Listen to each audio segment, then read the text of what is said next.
Hi friends, welcome to learn with GK. So இந்த வீடியோவில் நம்ம எதை பற்றி பார்க்க போகிறோம் அப்படின்னா, எஸ்எஸ்சி ஃபேஸ் 10 எக்ஸாம் வந்து ரீசெண்டாக நடந்தது. ஸோ அதுக்கான ஆன்சர் கீ வந்து ரிலீஸ் பண்ணியிருக்காங்க. ஸோ அந்த ஆன்சர் கீ எப்படி டவுன்லோட் பண்ணுறது அப்படிங்கிறத அந்த வீடியோவில் பார்க்க போகிறோம். வாங்க இப்போ வீடியோக்குள்ளே போகலாம். ஸோ ஃபஸ்ட் பார்த்தீங்க அப்படின்னா, ஸ்க்ரீனில் வந்து உங்களுக்கு ஒரு பேஜ் டிஸ்பிளே ஆகிட்டு இருக்கும். ஸோ அந்த பேஜுக்கான லிங்க்கை வந்து நான் டிஸ்கிரிப்ஷனில் கொடுத்துருக்கேன். அதே மாதிரி கமெண்ட் பாக்ஸில் பின் பண்ணியிருக்கேன். ஸோ அந்த ரெண்டு லிங்க்கில் ஏதாவது ஒரு லிங்க்கை நீங்கள் கிளிக் பண்ணிங்க அப்படின்னா இந்த பேஜுக்கு வந்துடும். ஸோ இந்த பேஜுக்கு வந்ததுக்கப்புறமா ஃபஸ்ட்டு வந்து உங்கள்கிட்ட ரோல் நம்பர் அப்படின்னு ஒரு ஆப்ஷன் இருக்கும். ஸோ இந்த ரோல் நம்பர் எதில் இருக்கும்னு பார்த்தீங்கன்னா, உங்களோட எக்ஸாமோட ஹால் டிக்கெட்டில் இருக்கும். ஸோ அந்த ரோல் நம்பரை நீங்கள் பார்த்து இங்கே வந்து என்ட்ரு பண்ணிடுங்க.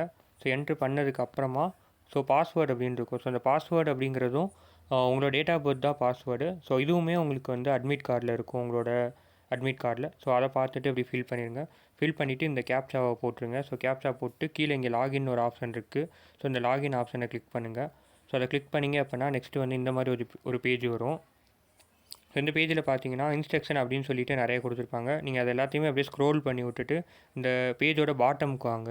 ஸோ இந்த பேஜோட பாட்டமுக்கு வந்தீங்க அப்படின்னா இந்த மாதிரி ஒரு க்ளோஸ் அப்படின்ட்டு ஒரு ஆப்ஷன் இருக்கும். ஸோ நான் ஹைலைட் பண்ணி காட்டுறேன். ஸோ இந்த மாதிரி க்ளோஸ்ன்னு இருக்கும். ஸோ இந்த க்ளோஸை நீங்கள் கிளிக் பண்ணிங்க அப்படின்னா நெக்ஸ்ட்டு வந்து இந்த மாதிரி ஒரு பேஜ் வரும். ஸோ இந்த பேஜில் பார்த்தீங்கன்னா கிளிக் ஹியர் அப்படின்னு ஒரு ஆப்ஷன் இருக்கும். ஸோ அந்த கிளிக் ஹியர் அப்படின்ட்டு நீங்கள் கிளிக் பண்ணிட்டீங்க அப்படின்னா நெக்ஸ்ட்டு வந்து இந்த மாதிரி ஒரு பேஜ் வரும். ஸோ இதுதான் உங்களோட ஆன்சர் கீ. ஸோ இதில் வந்து பார்த்தீங்க அப்படின்னா உங்களோட ரோல் நம்பர் இருக்கும், உங்களோட நேம் இருக்கும், நீங்கள் எக்ஸாம் சென்டர் எழுதின அட்ரஸ் இருக்கும். ஸோ அதுக்கப்புறம் டேட் இருக்கும், டைம் இருக்கும். ஸோ இதெல்லாம் கரெக்டாக இருக்கா உங்களோட தானே செக் பண்ணிக்கோங்க.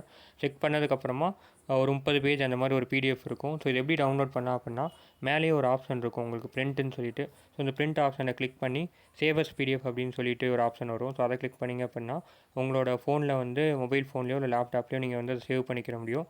அதுக்கப்புறம் கடைசியாக பார்த்தீங்கன்னா இதில் வந்து நீங்கள் எழுதின ஆப்ஷனுக்கான இதுவும் கொடுத்துருப்பாங்க. அதே மாதிரி கரெக்டான ஆன்சர் எது அப்படிங்கிறதும் கொடுத்துருப்பாங்க. ஸோ இங்கே ஒரு ஆன்சர் போட்டிருப்பாங்க, சூஸ் அன் ஆப்ஷன் அப்படின்னு சொல்லிட்டு. ஸோ இது வந்து என்னன்னு பார்த்தீங்கன்னா, நீங்கள் என்ன ஆப்ஷன் சூஸ் பண்ணிங்கன்னா அது கரெக்டான ஆன்சர் எதுன்னு பார்த்தீங்கன்னா ஒவ்வொரு கொஸ்டின்லேயும் இந்த மாதிரி க்ரீன் கலரில் ஒரு டிக் கொடுத்துருப்பாங்க. ஸோ அதான் கரெக்டான ஆன்சர்.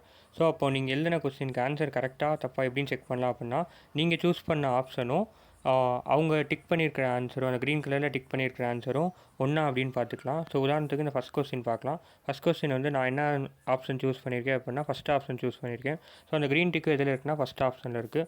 ஸோ அப்போ நான் ஃபஸ்ட் கொஸ்டினுக்கு எனக்கும் 1 இருக்குது. ஸோ அவங்க கொடுத்துருக்கலே 1 இருக்குது. ஸோ அப்போ ஃபஸ்ட் கொஸ்டினுக்கு வந்து கரெக்டான ஆன்சர். இதே மாதிரி தான் நம்ம செக் பண்ணோம். ஃபார் எக்ஸாம்பிள் நான் ஃபஸ்ட் கொஸ்டினுக்கு வந்து இங்கே நான் 2ன்னு நான் போட்டிருக்கேன் அப்படின்னு வச்சுக்கலாம். ஸோ அவங்க வந்து என்ன கொடுத்துருக்காங்கன்னா ஃபஸ்ட் ஆப்ஷனாக கரெக்டுன்னு கொடுத்துருக்காங்க. ஸோ அப்போது நான் போட்டிருக்க ஆப்ஷன் வந்து 1.